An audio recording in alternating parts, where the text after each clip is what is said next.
हम पुण्यशाली हैं, सुनो जी हम पुण्यशाली हैं, मिली है छत्र छाया जिनकी, वो जग से निराली है।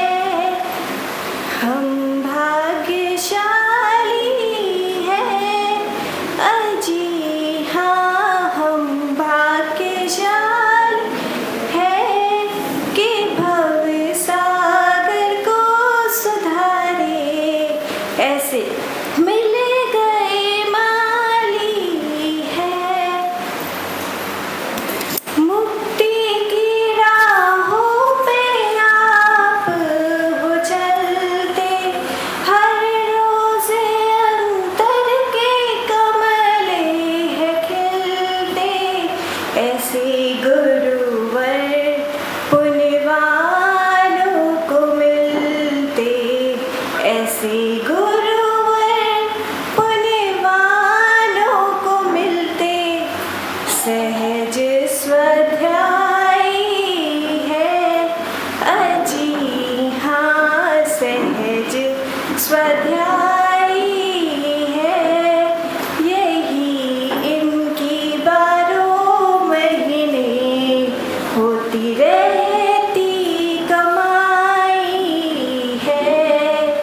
हम पुण्यशाली हैं, सुनो जी हम पुण्यशाली हैं, मिली है छत्र छाया जिनकी, वो जग से निराली है।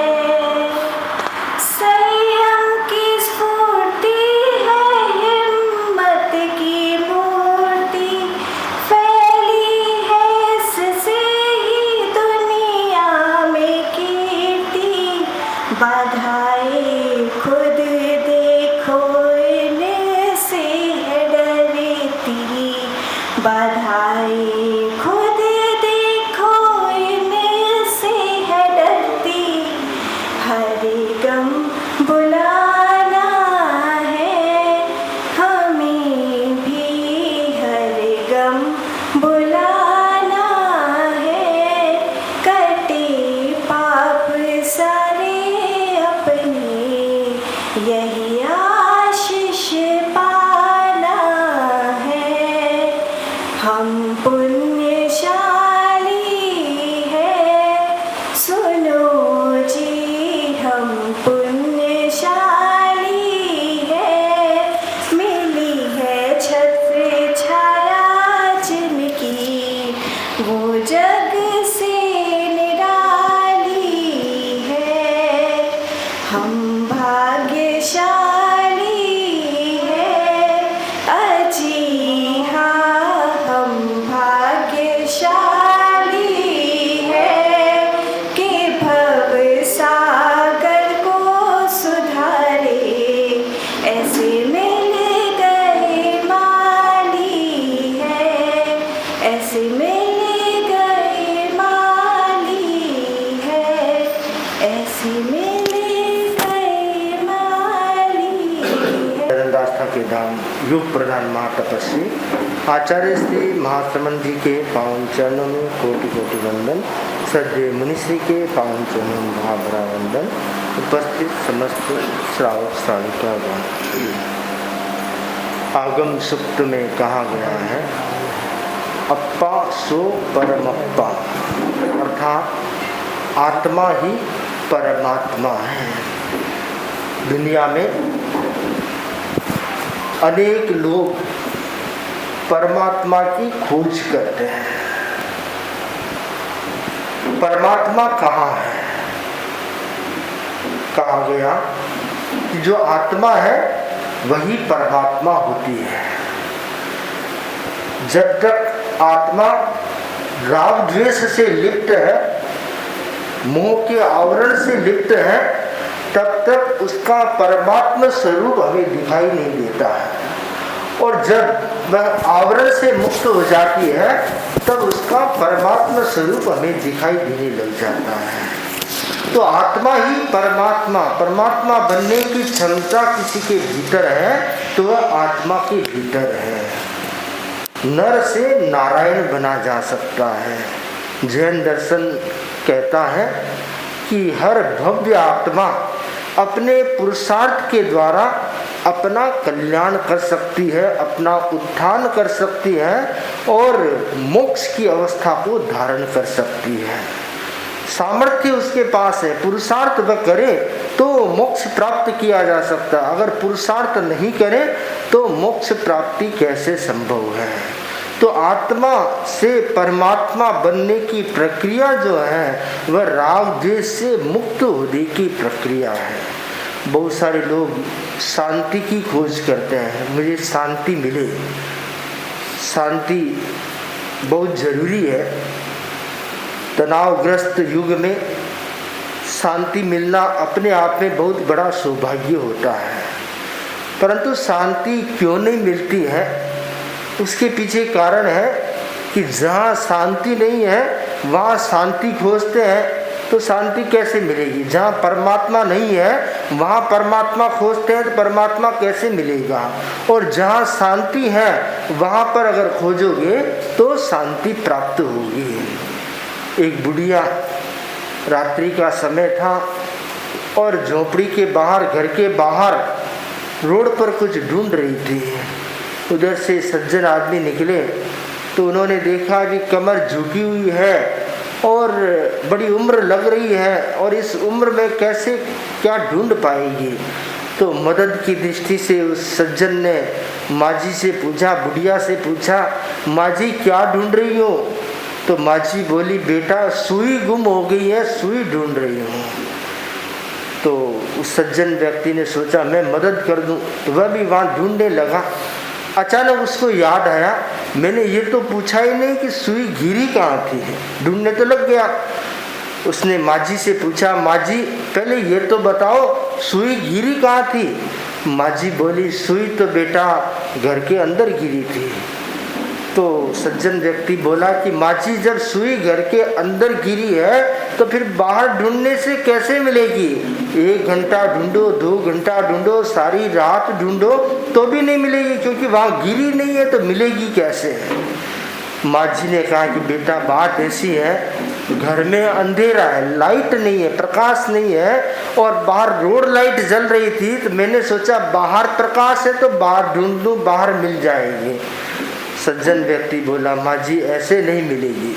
माँ जी को घर के अंदर ले गया, अंदर दीपक जलाया, प्रकाश हुआ और 2 मिनट में सुई मिल गई है।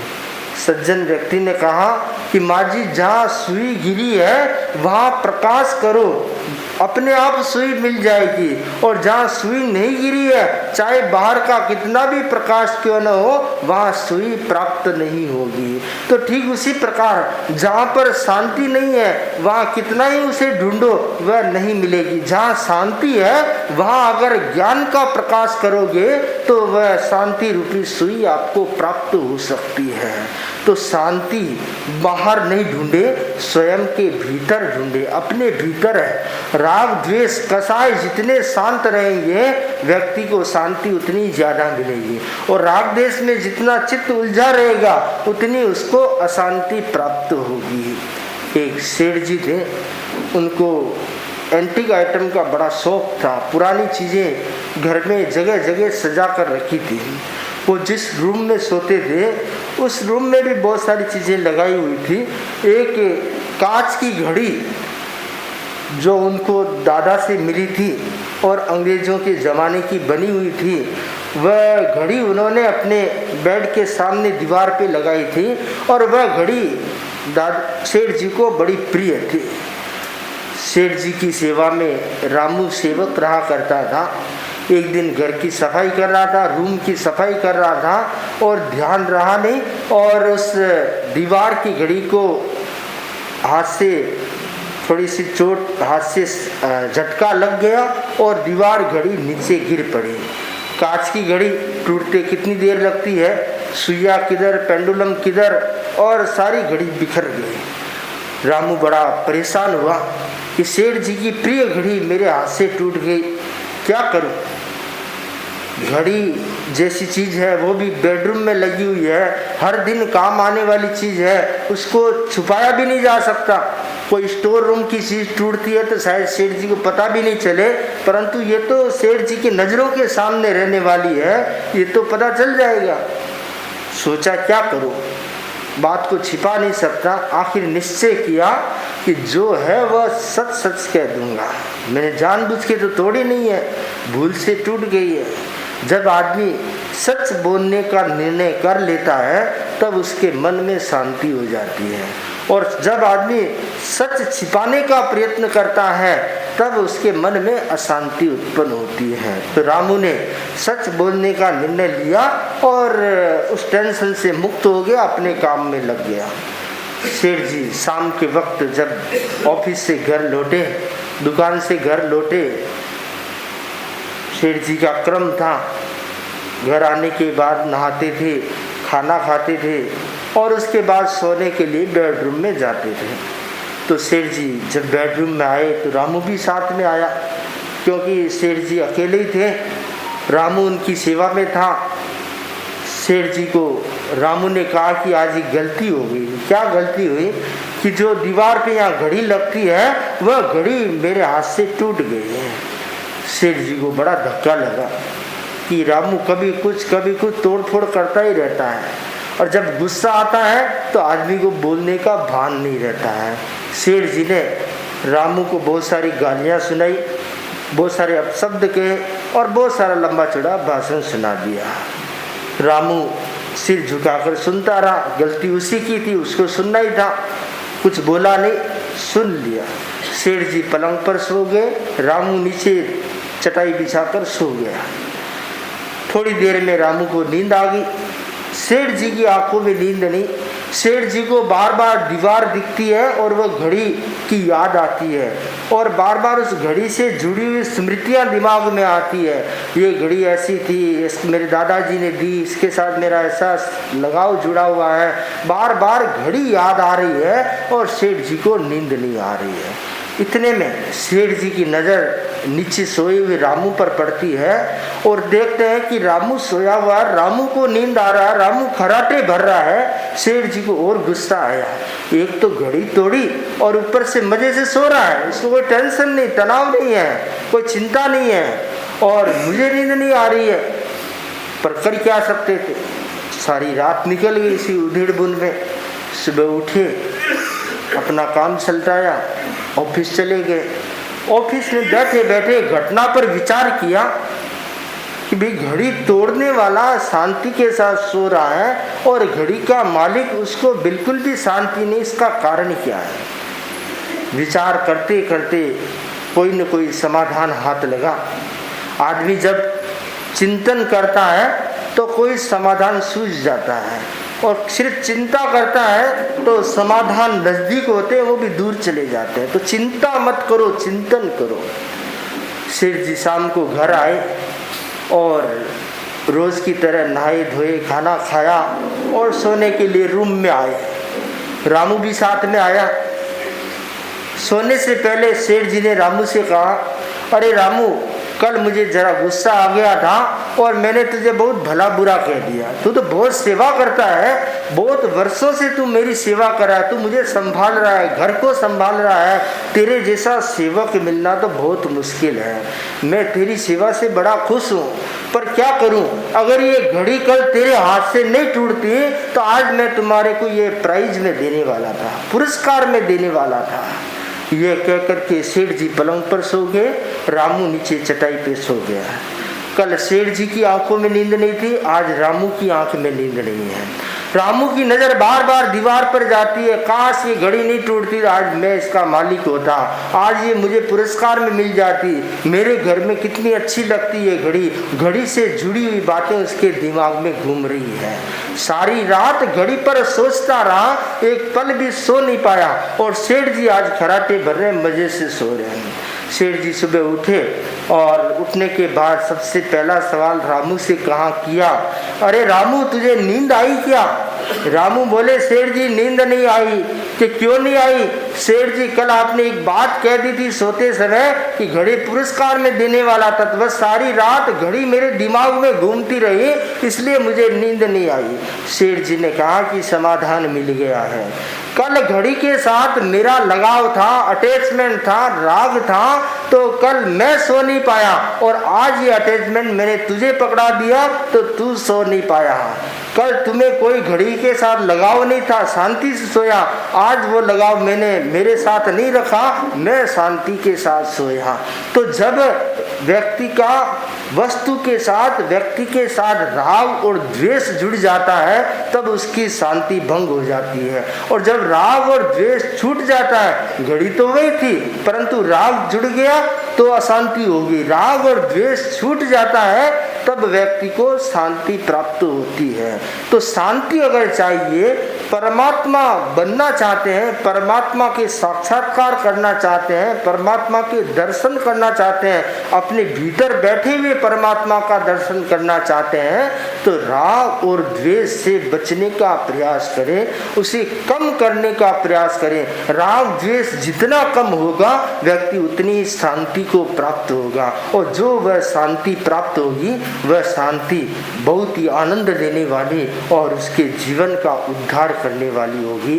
तो हम आत्मा को परमात्मा समझते हुए शांति की दिशा में प्रस्थान करें और राग द्वेष से मुक्त रहने का प्रयास करें। इन्हीं मंगल भावनाओं के साथ ओम आनंद।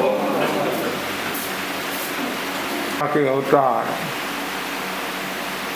भगवान महावीर स्वामी के श्री चरणों में कोटि से वंदन। युग प्रदान आचार्य श्री महास्वामी के श्री चरणों में कोटि से वंदन।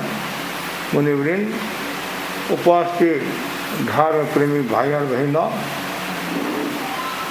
प्रभु महावीर की वाणी है, जन्म दुखम जरा दुखम रोगाय मरणाय अहो दुखो ये संसारो जत किसंती जंत्र। जीवन का मार्ग कंटक और संकट से भरा हुआ है। कर्म राजा की विचित्रता के कारण अपनी आत्मा अनादि काल से विषय विकार के विष से पोषित हो रही है, जिससे आत्मा अमृतत्व और स्वरूप को भूल गई है। आत्मा अनंत शक्ति का स्वामी होकर भी पामर से भी पामर बनी हुई है, पर पुद्गलों के प्रेम में डूबा हुआ 84 लाख जीव योनि में चक्कर लगा रही हैं। ये सब कर्म राजा की विचित्रता है। और कर्म मुक्ति का जो उपाय बताया गया है वह है धर्म। धर्म व्यक्ति के आचरण को प्रशस्त बनाता है। धर्म अनंत शक्ति का स्रोत है, ऊर्जा देने वाला है, गति देने वाला है, शांति देने वाला है और जीवन को स्वस्थ बनाने वाला है। धर्म के 4 द्वार बताए हैं। धर्म के 4 साधन बताए गए हैं। पहला साधन है ज्ञान। ज्ञान के द्वारा व्यक्ति धर्म करके कर्म मुक्ति को प्राप्त हो सकता है। दुनिया में ज्ञान का बहुत बड़ा मूल्य है, अनंत ज्ञान है। हमारे पास इतना समय नहीं है उस ज्ञान को हम प्राप्त कर सके। थोड़ा जीवन अवशेष रहा है और उनमें जो सार है वो ग्रहण कर लेना चाहिए, ताकि आत्मा की शुद्धि होती रहे, आत्मा निर्मल बनती रहे और कर्म मुक्ति की ओर प्रस्थान करते रहे। तो ज्ञान का बहुत बड़ा मूल्य है। जिसके पास में ज्ञान है वह कहीं भी चर्चा कर सकता है और विजय को प्राप्त हो सकता है। जहाँ ज्ञान नहीं है न वो चर्चा करेगा और कभी भी वो परास्त हो सकता है, कभी भी हंसी का पात्र हो सकता है। कभी कभी शब्दों का उच्चारण सही नहीं होता है तो भी समस्या आ जाती है। पति ने अपने पत्नी से कहा, तुम्हारे को कोई पूछे तो अंग्रेजी में बताना वाइफ, मतलब मैं आपकी पत्नी हूँ, अंग्रेजी में बताना मैं पढ़ा लिखा हूँ, कलेक्टर हूँ, तुम पढ़ी लिखी नहीं है, इसलिए कोई पूछेगा आप कौन हो तो बताना मैं वाइफ हूँ। क्या है? तो उसको खूब रटाया, वाइफ वाइफ वाइफ। फिर पूछा कौन हो तो मैं इसकी पाइप हूँ। अब कहाँ तो वाइफ कहाँ पाइप, बोलना हस्बैंड, अब बोलता है हैंड पंप है। तो एक शब्द का ज्ञान नहीं होता है, सामान्य ज्ञान नहीं होता है तो भी हंसी का पात्र हो जाता है। और यदि आत्मा का ज्ञान नहीं है तो कर्म से छुटकारा कैसे पाएगा? इसलिए जरूरी है सबसे पहले सम्यक ज्ञान। जितना ज़्यादा ज्ञान होगा उतना ही व्यक्ति आगे बढ़ेगा। हमारे जैन आगमों में, जैन शास्त्रों में ज्ञान की परिभाषा बताई है, वस्तु के विशेष रूप को जानना ज्ञान है। वस्तु को विशेष रूप से जानना ज्ञान है। और गीता में भी बताया गया है, नई ज्ञानेन सदृशं पवित्रमिह विद्यते। ज्ञान से बढ़कर कोई पवित्र वस्तु नहीं है, ज्ञान से बढ़कर कोई शक्ति नहीं है, ज्ञान से बढ़कर कोई बंधु नहीं है, न कोई सखा है। इसलिए ज़्यादा से ज़्यादा व्यक्ति को ज्ञान प्राप्त करना चाहिए। और जितना ज़्यादा ज्ञान आपके पास होगा उतना ही प्रवचन सुनने में भी आपको आनंद आएगा। यदि ज्ञान नहीं है तो प्रवचन क्या सुनोगे? कभी मैंने थोड़ी सी गहरी बात भी बता दी कि ये गम्मा के बारे में, लघु दंडक के बारे में, बासठिया के बारे में, और आपने कभी ये सब सुने ही नहीं। महाराज क्या बोल रहे हैं? ऊपर से जा रहा है और नींद समझ में आया तो फिर कायसर शुरू हो जाता है, नींद शुरू हो जाती है। यदि ज्ञान होगा, तत्व ज्ञान होगा तो आप ध्यान से सुनोगे। क्यों? कोई भी चीज़ आपसे परिचित है या कोई आप जानते हैं और कोई बता रहा है तो आप उसको ध्यान से सुनोगे या पड़ोसी को बताओगे ये मेरे को आता है, ये मेरे को आता है। तो इसलिए ज्ञान का होना जरूरी है। और हमारे यहाँ तो इतना बताया गया है कि व्यक्ति कहीं भी चला जाए तो ज्ञान उसके साथ रह सकता है। ये लोक और परलोक, इधर भी ज्ञान रहता है, परलोक में भी ज्ञान रह सकता है। धन का अपहरण हो सकता है, वस्तु का अपहरण हो सकता है, बच्चे का अपहरण हो सकता है, लेकिन ज्ञान का कभी अपहरण नहीं होता है। विद्या का कभी अपहरण नहीं होता है, कभी इसकी चोरी नहीं होती है, क्योंकि वो आत्मा का गुण हमारे पास है।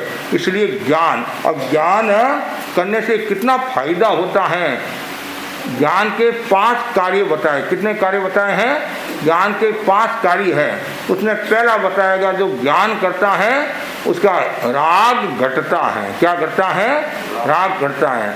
आपके पास में ज्ञान हो गया तो फिर आप ये सोचोगे मुझे राग नहीं रखना है, स्नेह नहीं रखना है, ये नहीं करना है, वो नहीं करना। और ज्ञान नहीं होता है तो आदमी घूमता रहता है। ज्ञान नहीं होता है तब आदमी हरियाली के ऊपर भी घूमता है, स्विमिंग पूल में भी डुबकी लगा देता है, तैरने लग जाता है, स्नान करने लग जाता है। जिस दिन आपको ज्ञान हो गया कि हरियाली में भी जीव है, हरियाली खुद जीव है, और पानी खुद जीव है, पानी में असंख्यात जीव है, कि मैं क्यों पानी को तकलीफ दूँ, क्यों पानी को कष्ट दूँ? मेरा क्या अधिकार है दूसरों के सुखों का हनन करना? यदि कोई आपके ऊपर बैठता है, आपको मारता है, और तो आपको कितनी तकलीफ होती है, कितनी पीड़ा होती है। आप तो बोलकर बता सकते हैं, वो प्राणी बोलकर बता नहीं सकते हैं। क्यों? उनके पास में मन नहीं है और वचन भी नहीं है, और आपके पास में मन भी है, वचन भी है। और यदि ज्ञान होगा तो आप कोई भी प्रवृत्ति करोगे विवेक के साथ करोगे, आपका राग घटेगा और वैराग्य की ओर प्रस्थान करोगे, विरक्ति की ओर प्रस्थान करोगे। जिस दिन आपको पता चल गया संसार का बोध हो गया, नश्वरता का बोध हो गया, कोई किसी का नहीं है, अकेला आया और अकेला ही जाएगा, ये सारी दुनिया स्वार्थी है और कोई किसी के काम नहीं आता है, उस दिन ये बोध हो गया तो व्यक्ति परमार्थ की ओर बढ़ने लग जाएगा, वैराग्य की ओर बढ़ने लग जाएगा। बहुत सुंदर कहा गया है, लड्डू मिल जाने के बाद चपातियों को कौन पूछता है, लड्डू मिल जाने के बाद चपातियों को कौन पूछता है, और फेरे हो जाने के बाद बारातियों को कौन पूछता है। लड्डू मिल जाने के बाद चपातियों को कौन पूछता है, फेरे हो जाने के बाद बारातियों को कौन पूछता है। मैं तुम्हें पत्ते की बात बता रहा हूँ, हे दोस्त गम मत कर। और काम निकलने के बाद साथियों को कौन पूछता है, काम निकलने के बाद साथियों को कौन पूछता है। गरज मिटी गुजरी नटी, कहते नहीं, गरज मिटी गुजरी नटी। बच्चे को मम्मी के पास में काम करवाना है, मम्मी प्लीज प्लीज प्लीज, इतना मीठा बोलता, इतना मीठा बोलता। माँ सोचती है मेरे जैसा ये मतलब मेरा बेटा सिर्फ बढ़कर दुनिया में कोई नहीं है। थोड़ी देर के बाद में माँ ने कहा, बेटा एक गिलास पानी की पकड़ा। जैसे कहा, माँ क्या कहती, तुम्हारे को पता नहीं है अभी क्रिकेट का मैच चल रहा है, वो रोहित छक्का मारा है, बीच में तुम डिस्टर्ब करी है। कि क्यों कहा, अब उसके स्वार्थ नहीं रहा, उसका काम नहीं कराना, अब दूसरों का काम था, इसलिए व्यक्ति का चिंतन बदल गया। तो जब ये भावना पैदा हो जाएगी कि मुझे ज्ञान है, तो फिर आप स्वार्थ नहीं परमार्थ की चेतना का विकास करोगे और भीतर में वैराग्य का भाव। तो पहला बताया गया है राग घटे वैराग्य बढ़े, दो हो गए। तीसरा है संताप घटे और संतोष बढ़े। जैसे ही ज्ञान होगा नहीं तो संताप दूर होगा, ताप दूर होगा, उत्ताप दूर होगा, पाप दूर होगा और संतोष बढ़ेगा कि आपको ज्ञान हो गया है। अब मुझे संसार की प्रवृत्तियों में ज़्यादा रस नहीं लेना है और लोभ भी नहीं करना है, इच्छा भी नहीं रखना है, पर केवल आत्मा की आराधना, आत्मा की आराधना। संतोष बहुत बड़ा धन है। संतोषो नंदनम वनम, संतोष को नंदन वन बताया गया है। और जिसके जीवन में संतोष आ जाता है तो समझना चाहिए उसका ज्ञान फलित हो रहा, मतलब ज्ञान काम कर रहा है। ज्ञान तो ऐसे ही आत्मा को आलोकित करने वाला है और व्यक्ति पर निर्भर है वो ज्ञान का कैसे उपयोग करता है। एक ज्ञान का सदुपयोग भी करता है, एक ज्ञान का दुरुपयोग भी करता है।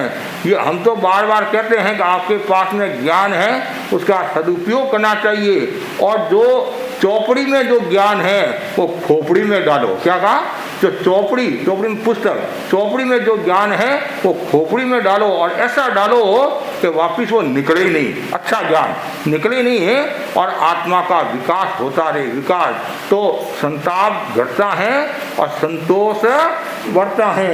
और लास्ट सत्य से साक्षात, जिसके पास में ज्ञान हो जाता है वो सत्य से साक्षात्कार करता है, सत्य का दर्शन करता है, सत्य की अनुभूति करता है और सत्य का आचरण करता है। तो ज्ञान का बहुत बड़ा मूल्य है। तो कर्म मुक्ति का जो उपाय बताया है वो है धर्म, और धर्म का पहला जो साधन है वो है सम्यक ज्ञान। ज्ञान में भी सम्यक ज्ञान, ऐसे ज्ञान दो प्रकार का बताया है, एक लौकिक ज्ञान, एक लोकोत्तर ज्ञान, एक संसार का ज्ञान, एक आत्मा का ज्ञान। कुछ लोग ऐसे होते, ज्ञान तो होता है लेकिन उसका सदुपयोग नहीं करते हैं, दुरुपयोग करते हैं और झूठी झूठी सलाह दे देते हैं। कभी कभी ऐसा होता है, इसको नीचे झुकाना है, इसको फंसाना है, ऐसे नहीं ऐसे बोलो, ऐसे नहीं ऐसे बोलो। तो क्या होता है, जिससे आत्मा का नुकसान हो जाता है। तो हमें लौकिक ज्ञान का भी अपना मूल्य है, संसारी जीवों के लिए लौकिक ज्ञान का भी अपना मूल्य है।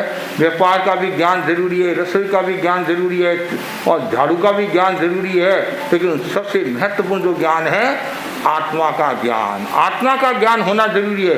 जिस दिन आत्मा का ज्ञान हो गया उस दिन बेड़ा पार है। शरीर का ज्ञान बहुत है, व्यापार का भी है, परिवार का भी है। कुछ लोगों का दिमाग इतना तेज है, संसार में क्या हो रहा है सबके बारे में बता देते हैं, सबके बारे में बता देते हैं। रेडियो नहीं सबकी सूचना दे देता, जैसे नहीं तो वहाँ ये हो रहा है वहाँ, तो वैसे आप भी अभी यहाँ कोई बात हुई, यहाँ कोई बात हुई और वो मेरे पास आती गई, उससे पहले तो पूरे कलकत्ता में, पूरे इंडिया में, अब बेटा तो मैं यहाँ हूँ और कभी कभी बाहर से किसी के पास फ़ोन आता है कि वहाँ क्या हुआ, वहाँ क्या हुआ, और दिए तले अंधेरा। मतलब क्या ना, हमारे को पता नहीं, हमारे लोग इतने सजग है और फटाफट बात पहुँचा देते हैं। तो उसमें ये ध्यान रखने की बात है, बात कौन सी पहुँचाना, मतलब संसार बढ़े वो बात पहुंचाना कि संसार घटे वो बात बताना।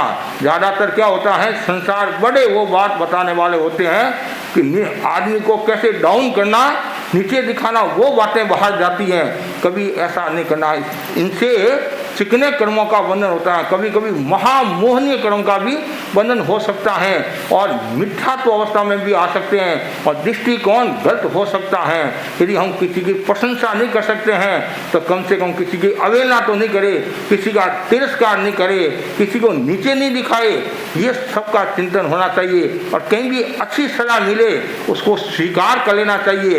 ये नहीं सोचना चाहिए ये कौन कहने वाला है, अरे समाज का आदमी है, कोई भी यदि कहे उस पर चिंतन करना चाहिए। उसमें ये नहीं आना चाहिए कि मैं पद पर हूँ, जैसा मैं कहूँगा वैसा होगा, ये ऐसा कभी नहीं होता। समाज माई बाप है, नहीं, समाज माई बाप है। आपको आश्चर्य होगा, गुरुदेव तुलसी ने फरमाया था, आचार्य से भी बढ़कर कौन है, संग है। आचार्य के ऊपर भी कौन है, संग है। तो देखो कितनी गहरी बात है। ऐसे संग और आचार्य एक दूसरे के पूरक है, फिर भी संग का महत्व है। भगवान महावीर ने भी संग को महत्व दिया। साधु साधी श्रावक साहिका इन चतुर्विध धर्म संग को तीर्थ कहा गया है। तीर्थ का अपना मूल्य होता है, तो कभी भी कोई चीज़ का आग्रह नहीं होना चाहिए। जहाँ भी शासन की प्रभावना होती है वहाँ आगे आना चाहिए। वो कब होगा, जब आपके पास में ज्ञान होगा और उदारता होगी। ज्ञान के साथ में उदारता भी होना जरूरी है। कभी कभी क्या होता है, ज्ञान तो आपके पास में है, कोई ज्ञान मांगता है तो आप देते नहीं हैं। क्या यदि मैं इनको ज्ञान दे दूंगा, व्यापार की टिप्स बता दूंगा, तो ये मेरे से आगे चला जाएगा। कभी कभी ये भी आपके मन में आता है, आगे चला जाएगा, तो इसको आगे नहीं आने देना है, इसको पीछे धकेलना है। ऐसा कभी नहीं सोचना। यदि आपके पास ज्ञान है तो खूब खुले हाथों से बांटो। गुरुदेव तुलसी ने कितना बांटा, दोनों हाथों से कितना दान दिया, ज्ञान दान दिया।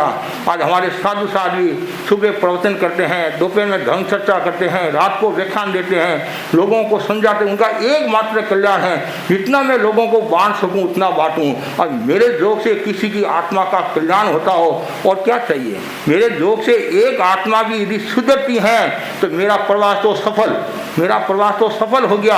और ऐसे ही हमारा प्रवास सफल है। हमारा काम है लोगों को सुनाना, ज्ञान आराधना कराना। इसलिए धर्म का महत्वपूर्ण सूत्र है कि सम्यक ज्ञान, बार बार भावना बांटते रहो, मेरे भीतर में ज्ञान का विकास, 9 तत्वों का ज्ञान, 6 द्रव्यों का ज्ञान, 6 काय का ज्ञान, हर चीज का ज्ञान होना चाहिए।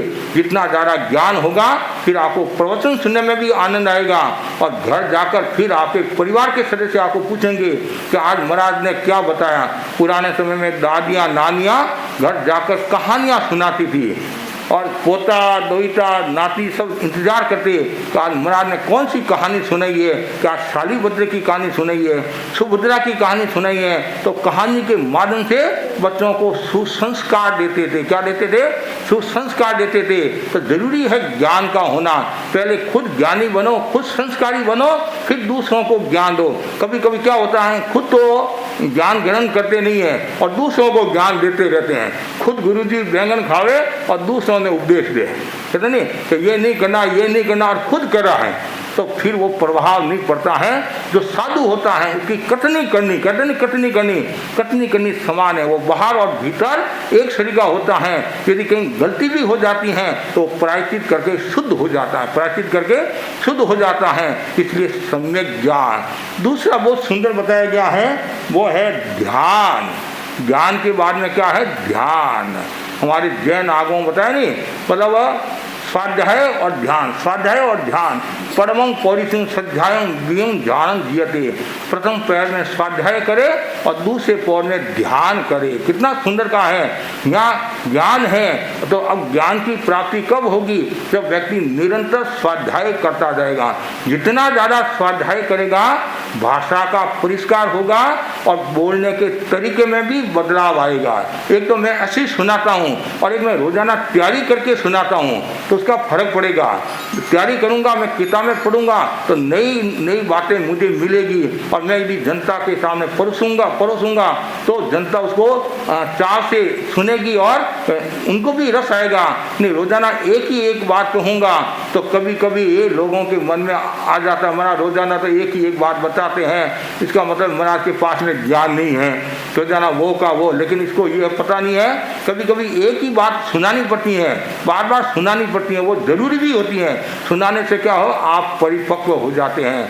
हमारे मुनि स्वरूपचंद जी स्वामी थे, आचार्य भारमल जी स्वामी के शासनकाल की बात है, जो आचार्य के भाई थे, उनका चातुर्मास भीलवाड़ा के पास में पूर्व चौमासा हो, पूर्व एक ही चातुर्मास में 3 या 5 बार उन्होंने अंजना सती का व्याख्यान सुनाया। अब उनके पास और कुछ था नहीं, गुरु ने सिंगाड़ा बना दिया और सामग्री थी नहीं, कोई बात नहीं, जितना आए उतना सुनाना, बार बार सुनाते रहना। वो जितनी बार उन्होंने वो व्याख्यान सुनाया उतनी बार ही नई नई बातें सुनाते गए। अब बोलो आप, हमारे मुनि सोहनलाल जी स्वामी थे खाटू के, मुनि नतमुनि स्वामी बागोट के साथ सुजानगढ़ में काफ़ी वर्ष तक रहे, 18 साल तक रहे। रोजाना नतमुनि स्वामी के पास में बैठकर आधा घंटा तैयारी करके फिर वो व्याख्यान देने के लिए जाते हैं। आज 18 वर्ष तक एक ही क्षेत्र में रहना और लोगों को बांधे रखना बहुत बड़ी बात है। यहाँ तो 5, 7, 10 दिन 15 दिन रहते हैं तो भी लोग कंटाल जाते हैं, महाराज कब विहार करे, कब ऐसा भाव भी आ जाता है। कभी कभी तो कहने भी लग जाते हैं, महाराज कब विहार करे हो, अरे भाई करेंगे। एक तो महाराज कहते हैं विहार करने का भाव है और एक लोग कहते हैं तो कब विहार करोगे। एक जमाई कहता है जाने का भाव है और एक सासू जी कहते हैं जमाई जी कब जा रहे हो, तो फर्क पड़ जाता है। इसलिए बहुत जरूरी है, वो जितना ज़्यादा स्वाध्याय होगा उतना ही ज्ञान मजबूत होगा। फिर उसके बाद में ज्ञान के साथ ध्यान भी जरूरी है। ध्यान का क्या अर्थ है, किसी एक वस्तु पर मन को केंद्रित करना। निर्विचारता की स्थिति का नाम ध्यान है, एकाग्रता का नाम ध्यान है। और सरल भाषा में ध्यान का मतलब है जागरूकता। आप अपने बच्चों को कहते नहीं, बच्चों ध्यान से स्कूल जाना, ध्यान से रसोई बनाना, ध्यान से व्यापार करना, इसका मतलब क्या है, अवेयरनेस, जागरूकता के साथ काम करना।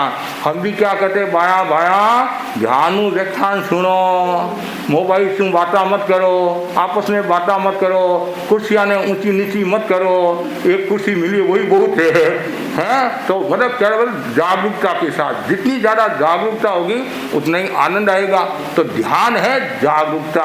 और ध्यान के 4 प्रकार बताए हैं, आर्त ध्यान, रौद्र ध्यान, धर्म ध्यान, शुक्ल ध्यान। ये 4 ध्यान है। नहीं, आर्त ध्यान है पीड़ा कष्ट, जैसे किसी का वियोग हो जाता है, प्रिय वस्तु चली जाती हैं तो आपको आर्त ध्यान होता नहीं।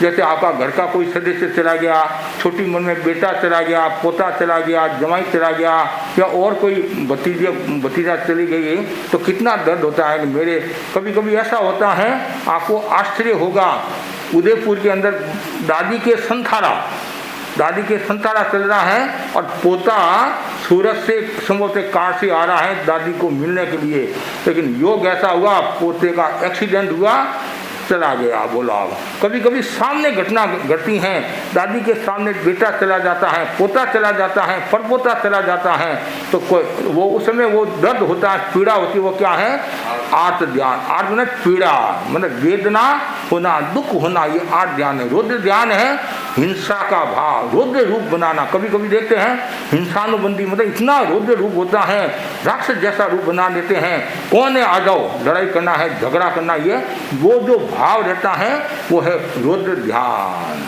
जैसे शिकारी है और वो एकाग्रता के साथ हिंसा में बनकर सामने वाले को मारा है, वो क्या, रौद्र ध्यान है। और धर्म ध्यान है आत्मा को भावित करना। क्या करना, आत्मा को भावित करना। धर्म ध्यान का भी अपना मूल्य होता है। और शुक्ल ध्यान है, वो क्या है, समाधि। ये तो बहुत ऊंची बात है, सहज समाधि, वह है शुक्ल ध्यान, पवित्र ध्यान, एकदम पवित्र। और वो तो बहुत ऊंची बात होती है, हर प्राणी के पास में शुक्ल ध्यान नहीं होता है। ज़्यादातर तो आर्त ध्यान, रौद्र ध्यान, धर्म ध्यान, ये 3 ध्यान तो हो सकते हैं, और लेकिन शुक्ल ध्यान तो 8वें गुणस्थान से। ऐसे 7वें गुणस्थान में भी 2 ध्यान है, धर्म ध्यान और शुक्ल ध्यान, और 8वें गुणस्थान से शुक्ल ध्यान शुरू हो जाता है। और शुक्ल ध्यान के भी 4 पाए बताए। कितने पाए बताए हैं? 4 पाए। तो ध्यान का भी अपना मूल्य होता है। भगवान महावीर ने 12.5 वर्षों की साधना में क्या किया? ध्यान और तपस्या की नहीं, ध्यान और तपस्या 350 दिन उन्होंने आहार किया। कितना किया? 12.5 वर्षों की साधना में 349 दिन आहार किया। बाकी ध्यान और तप के द्वारा आत्मा को आलोकित किया, आत्मा को भावित किया, घाती कर्मों को क्षीण किया और केवल ज्ञान हो गया। तो ध्यान से हम केवल ज्ञान को भी प्राप्त कर सकते हैं और ध्यान के द्वारा आत्मिक शक्तियों को जागृत कर सकते हैं, सोई हुई शक्तियों को जागृत कर सकते हैं और ध्यान के द्वारा चेतना का रूपांतरण कर सकते हैं, एकाग्रता का विकास कर सकते हैं और बुद्धि भी बढ़ा सकते हैं।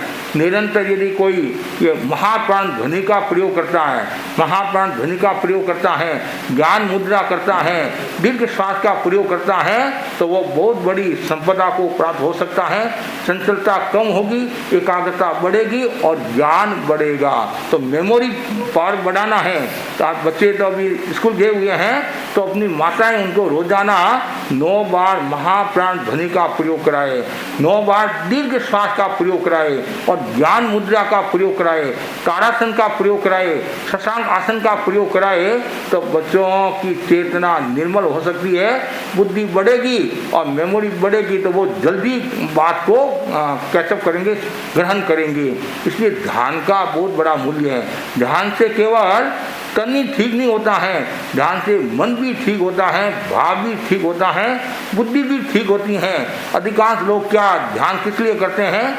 शरीर के लिए ध्यान करते हैं। योगासन किस लिए करते हैं? फिट, पर कहते हैं हिट और फिट के लिए योगासन करते हैं। नहीं, वास्तव में योगासन ध्यान किस लिए करना?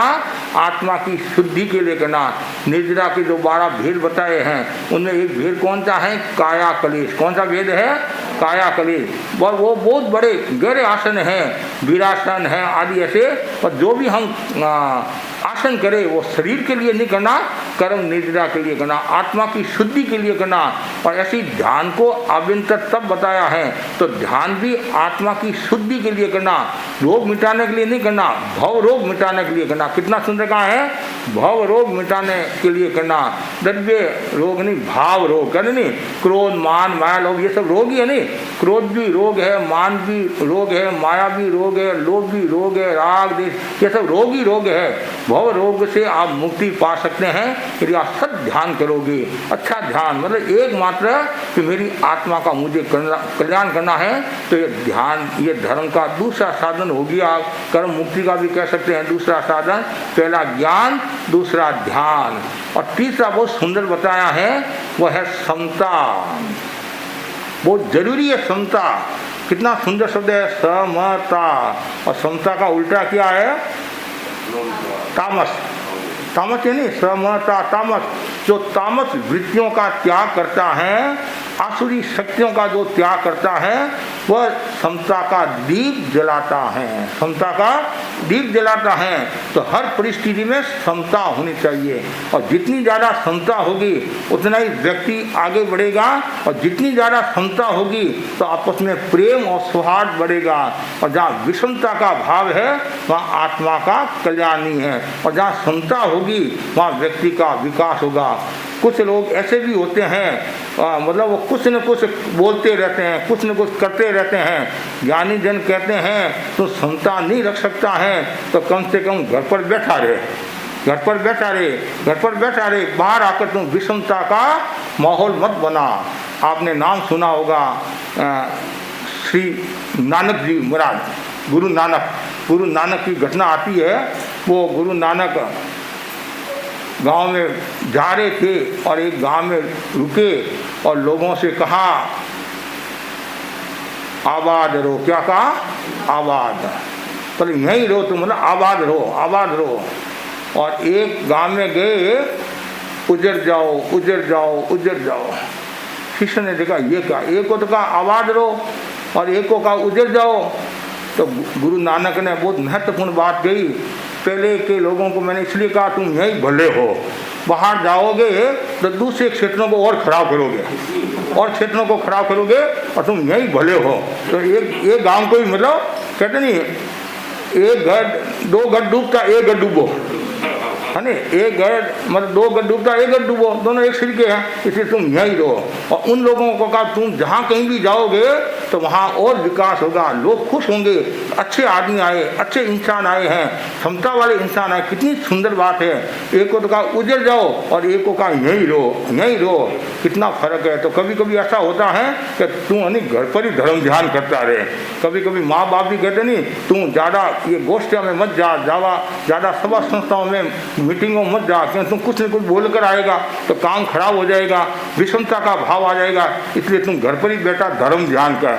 कभी कभी ऐसा हमारे गुरुदेव तुलसी ने 2 साधुओं के बारे में बताया। एक साधु, दोनों ही तपस्या करे थे, दोनों ही तपस्या करे थे। तो एक साधु को कहा तुम तपस्या को कम करो।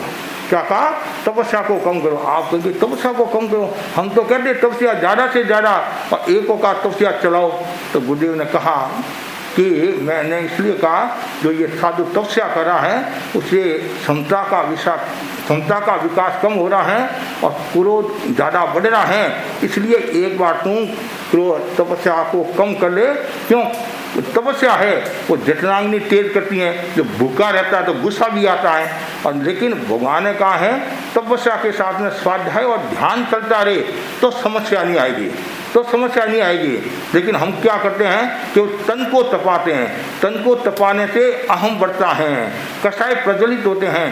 तन के साथ में मन चेतना को तपाएंगे तो फिर आत्मा शुद्ध हो जाएगी। कितनी गहरी बात बताई है। इसलिए समता जरूरी है। तो जहाँ समता है वहाँ आनंद या समता, स मने समानता, स मतलब समानता, स मने मनुष्यता मानवता, और ता मने तामसिक वृत्ति का त्याग करके जो मनुष्यता मानवता का जो विकास करता है वो आगे बढ़ता है। ये कर्म मुक्ति का तीसरा जो साधन हो गया वह है समता। जितनी ज़्यादा समता होगी उतना ही घर का माहौल अच्छा होगा। तो लोग कहते महाराज मेरी बहू कहने में नहीं है, मेरी सासू कहने में नहीं है, और मेरा बेटा कहने में नहीं है। तो ज्ञानी जन पूछते तुम्हारा स्वभाव कैसा है? और मेरा स्वभाव तो बेड़ा है। तो फिर कहाँ से होगा? तुम्हारा स्वभाव यदि अच्छा है, समता वाला है, प्रेम वाला है तो सब लोग तुम्हारे को चाहेंगे, नहीं तो तुम्हारे घर के सदस्य ही तुम्हारे को छोड़कर चले जाएंगे और तुम्हारा शरीर भी तुम्हारे को कभी भी धोखा दे सकता है। तो कितनी गहरी बात बताई है। तो हमेशा मन में समता समता समता, और समता का फल मीठा होता। क्या? समता का फल मीठा होता है। भगवान महावीर ने समता रखी तो परिणाम क्या आया? केवल ज्ञान हो गया। और समता नहीं रखते तो, और जितनी ज़्यादा समता होगी उतना ही पॉजिटिव भाव का विकास होगा, सकारात्मक भाव का विकास होगा और आत्मा शुद्धता की ओर बढ़ेगी। चौथी जो बात बताई है बहुत सुंदर है, वह यह है सामंजस्य का भाव, समन्वय का भाव। तो जहाँ धर्म का एक महत्वपूर्ण सूत्र है समन्वय, आपस में समन्वय भी जरूरी है, सामंजस्य भी जरूरी है। और जितना ज़्यादा समन्वय होगा, जितना ज़्यादा सामंजस्य होगा उतना ही व्यक्ति आगे बढ़ेगा। उदाहरण के लिए एक छोटा पुल था, लकड़ी का छोटा पुल था। तो एक जीव जाए जितनी जगह, मतलब बहुत छोटा था। तो इधर से भी एक बकरी आई और इधर से भी एक बकरी आई। अब दोनों को रास्ता पार करना, लेकिन दोनों जा नहीं सकते हैं। तो एक बकरी ने क्या किया, थोड़ा दिमाग लगाया। इसका मतलब ये नहीं कोई मनुष्य के पास ही दिमाग है, उनके पास भी दिमाग है, इतना नहीं है जितना मनुष्य के पास है, जितना मनुष्य के पास है। तो एक बकरी ने क्या किया, वो बकरी बैठ गई। बकरी बैठी तो दूसरी बकरी उसके ऊपर से चली गई और ये उठकर अपना रास्ता पार कर दिया। ये क्या हो गया? समन्वय हुआ। अब थोड़ी देर के बाद में क्या होता है, 2 पहलवान आ गए, 2 आदमी आ गए। एक इधर से आदमी आया, एक इधर से आदमी आया। वो बोला हट, और हट में क्या हुआ, दोनों में युद्ध हुआ और दोनों लड़ पड़े और दोनों नीचे गिरे। और क्या हुआ आगे भगवान ही जाने। ये क्यों हुआ? सामंजस्य का अभाव। यदि सामंजस्य होता तो ये समस्या नहीं आती है। और पशु भी सामंजस्य करने के लिए तैयार है, वो भी समझौता करने के लिए तैयार हैं। तो हम तो पशु से गए बीते तो नहीं हैं, हम तो समाज के सदस्य हैं, तो समन्वय भी जरूरी है, सामंजस्य भी जरूरी है। और जितना ज़्यादा समन्वय और सामंजस्य का भाव होगा उतना ही व्यक्ति आगे बढ़ेगा। कितना सुंदर का है, मतलब परस्पर है जीवन, परस्पर है मेल तो जीवन है खेल, परस्पर है मेल जीवन है खेल, और परस्पर में है भेद तो जीवन है जेल। परस्पर में यदि भेद है तो जीवन जेल है। तो हमें जीवन को जेल नहीं बनाना है, हमें जीवन को क्या बनाना, खेल। खेल का भी अपना मूल्य होता है, और ऐसा खेल भी नहीं खेलना जिससे समाज परिवार को नुकसान हो। आजकल खेल खेलते नहीं, कुछ अपने स्वार्थ के वशीभूत खेलते हैं, कुछ पैसा की दृष्टि से खेलते हैं, लेकिन देश की दृष्टि से खेलने वाले कितने हैं।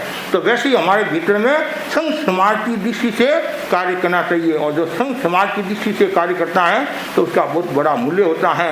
और गुरुदेव तुलसी भी बार बार फरमाते थे, और गुरुदेव तुलसी समन्वय के सूत्रधार थे। उन्होंने कितना समन्वय किया, आपको आश्चर्य होगा। एक समय था अन्य संप्रदाय के साथ में पाटा पर बैठकर ऐसे प्रवचन नहीं करते थे। आपने भी सुना होगा, रास्ते में साधु साधी मिल गए तो सामान्य बात कर ली, या कोई शास्त्रार्थ होता तो अलग बात, नहीं ऐसे नहीं बैठकर करते थे आज जो हम जिस रूप में करते हैं। और लेकिन गुरुदेव तुलसी की दूरदर्शी था और उनका सामंजस्य का भाव, समन्वय का भाव कि नहीं, जैन समाज एक मंच पर आना चाहिए। यदि जैन समाज एक मंच पर आएगा तो जैन समाज का भला होगा। वो कितने दूरदर्शी थे कि भाई समन्वय की जगह समन्वय। इसका मतलब ये नहीं है घर बार दिवाली करना, इसका मतलब ये नहीं, समन्वय जिन बिंदुओं में हम एक है इन बिंदुओं को आगे बढ़ाओ। और समश्री की बात है, उदाहरण के लिए समश्री की बात है, एक नहीं हो तो कम से कम घर में आप अलग अलग समश्री मना दो, लेकिन बाहर एक सरकार की तरफ से छुट्टी ले ली, मतलब 5 अंक की समश्री मनाना अहिंसा दिवस के रूप में, मतलब 5 अंक अहिंसा दिवस के रूप में। इससे भी जैन एकता को बल मिलेगा और समाज को बल मिलेगा। तो जरूरी है सामंजस्य, और जितना ज़्यादा सामंजस्य होगा उतना ही व्यक्ति आगे बढ़ेगा। तो हमारे संत ने बहुत महत्वपूर्ण बात की, किसी श्रावक ने आकर कुछ कहा होगा तब संतों ने बड़ी मार्मिक बात की, श्रावक जी तुम्हारी सीमा में रहो, आप ऐसा मत करो, हम जितने भी साधु हैं हम सब एक है, धर्म संघ के जितने साधु हम सब एक है। वो जैसी बात की सामने वाला व्यक्ति चुप रह गया। उन्होंने ये सोचा मैं कुछ करा दूँ, तो वो भी संत कम नहीं थे, वो भी पहुँचे हुए संत थे। हम 13 धर्म संघ के सदस्य हैं, हम सब एक है। वैसे श्रावकों में भी सब एक रूपता होनी चाहिए। तो एक रूपता है तो समझना चाहिए, सामंजस्य का भाव होता है। आज अन्य संप्रदाय के लोग भी 13 का उदाहरण देते हैं, 13 के आचार्य क्या कहते हैं, 13 की दृष्टि क्या है, और 13 के साधु साध्वी क्या बोलते हैं। लोगों की नजर रहती है कि हम कोई भी बोलेंगे तो हम हमारे मन से स्टेटमेंट देंगे। जब मैं जोधपुर, मेरा चातुर्मास था, तो किसी ने एक पत्रकार का किसी श्रावक के पास फोन आया कि मैंने तत्काल कहा मेरा कोई अधिकार नहीं है, मैं स्टेटमेंट देने का अधिकारी नहीं हूँ, मेरे जो गुरु है वो स्टेटमेंट देंगे, मैं क्यों दूँ।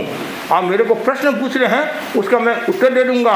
अब दूसरी बात है, वो जेल में गया है तो वो सही है, कभी कभी राजनीतिक विरोध के कारण भी हो सकता है, कभी भेष के कारण भी हो सकता है, कभी और कोई कारण हो सकता है। तो मेरा क्या अधिकार है मैं किसी के बारे में टिप्पणी करूँ, मेरा कोई अधिकार नहीं है। तो वो सामने वाला पत्रकार भी देखता रह गया कि हमारा कोई अधिकार नहीं है। बीच में गुजर आरक्षण को लेकर खूब हुआ जयपुर में, तो गुरुदेव का आदेश आया अमुक साध्वी जी को नियुक्त किया, कभी कोई समस्या आए तो तुम्हारे को समाधान देना, मतलब कोई प्रश्न आए।